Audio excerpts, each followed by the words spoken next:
everyone, it's Jade here. Welcome back to the channel and welcome if you are new to the channel. So in today's video, I'm going to be sharing with you my completed pages for July, and I'm also going to be sharing with you a whip that I'm currently working on that I didn't get a chance to finish. So I'll move these to the side. We'll start with the whip, which is in A Million Unicorns by Lulu Mayo. So this one I've started but I haven't managed to finish it yet. So this is where I've got to so far. So I've got some nice different coloured little mushroom houses here, which look like they're coming out of the clouds. But I thought I'd share this with you guys. It's the only whip that I've got, so stay tuned for next month and you will see this as a completed page. Put my little tissue back in there. So that was my whip, the only one. Next, I've got a finished page from Disney's Art Deco by Hatchet Heroes. Did I say I've got a whip? I've got a finished page in this one. And it is of this picture here of the Cheshire Cat. So I'll bring it up so that you guys can take a bit of a closer look. Hopefully you guys can see the metallic paint that I used in the background, that blue. It's like a bluey purple metallic. So for this one, I used the Castle Art pencils, and that was just to colour in the Cheshire Cat himself with the different pinky colours.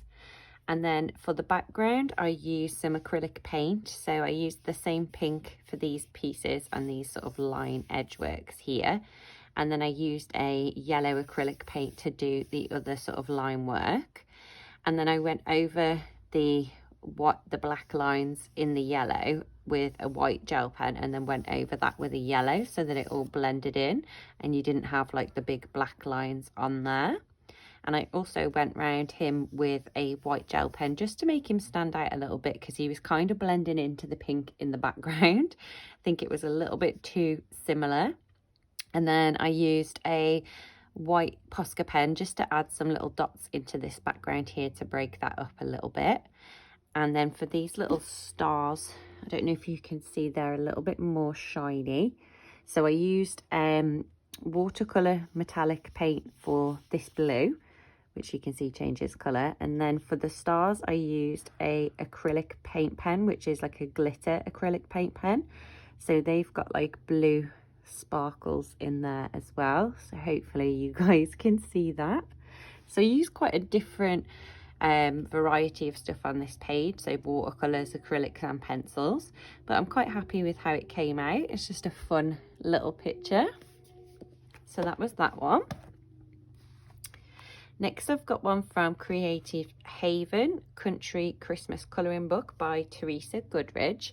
So with it being Christmas in July, I wanted to do a page from a Christmas book, and this is the book that I chose. So finished page is this one. So for this one, I used some touch markers to add some base work in. So I did the sky with one of the touch markers, and the house, the brown in the background, and then also the brown of the fence here I did with touch markers. And then I went over with the Arteza pencils and added in some shadows and some different sort of like colours here. I've put some like yellow tones on top so that it looks like the windows are glowing yellow. I used some gold gel pen, so for this sort of sign here and for the little bow detail on the door. Hopefully you guys could see that. And obviously I used a lot of Posca pen. And I also used some white paint, and I just sort of flicked the white paint onto the picture so it created more of like a snowy effect. But yeah, it's quite a nice fun little picture. We got the little robins and all the post and lots of snow. So yeah, this one was very fun to do. A bit different doing a Christmas page in July, but I enjoyed it. So that is the final result.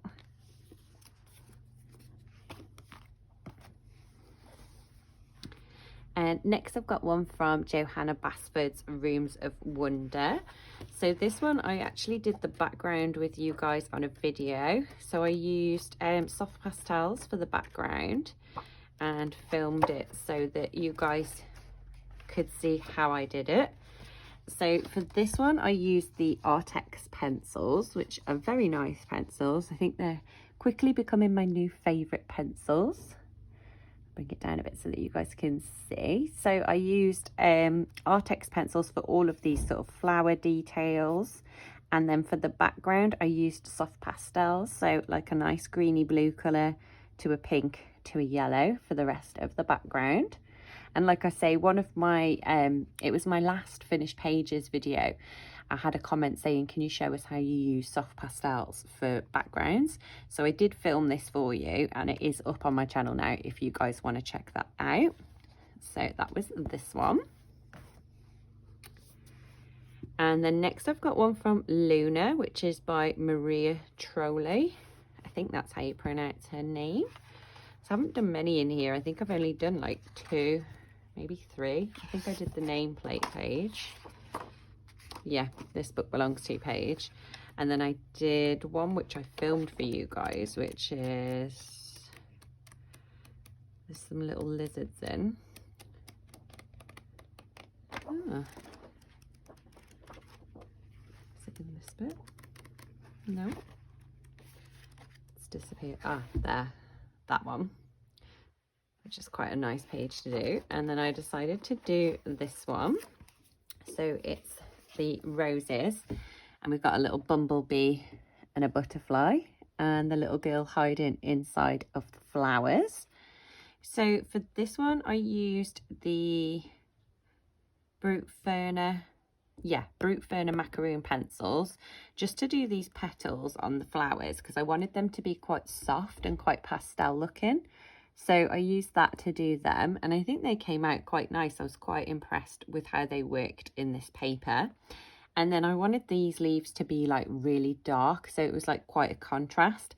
So I swapped to the Arteza pencils to do this, because they didn't really have any sort of really dark greens, because the Brute Ferner macaroons are just a pastel pencil set. So I swapped over to the Artezas and did the leaves and the bumblebee. I used the Brute Ferner macaroons to do the little butterfly, and also to do her skin and her dress, and then her hair I did with Artezas because I didn't have a dark enough colour. And then for the background on this one I just added a tiny bit of soft pastel, so we've got just a tint of green here and then a tint of pink around the actual flowers.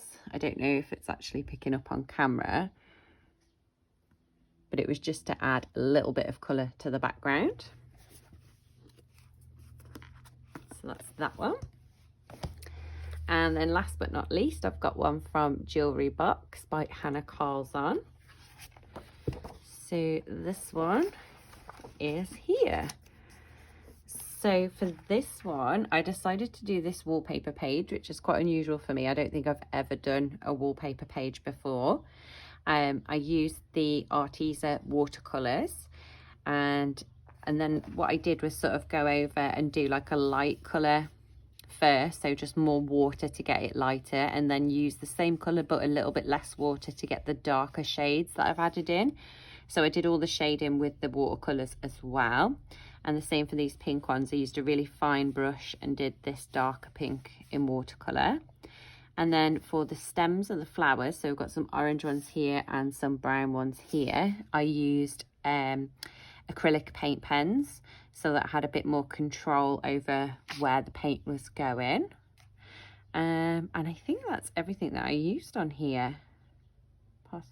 Posca paint pens and watercolour, that was it. And I didn't do the background because I didn't really know what colour to do the background, because I'd got all these different coloured flowers, and I thought maybe I should do it black, and then I thought maybe I should do it like a creamy colour, but I decided to just leave it as it is, just because I think if I'd have added a background colour it could have took away from the actual flowers. So that was this one.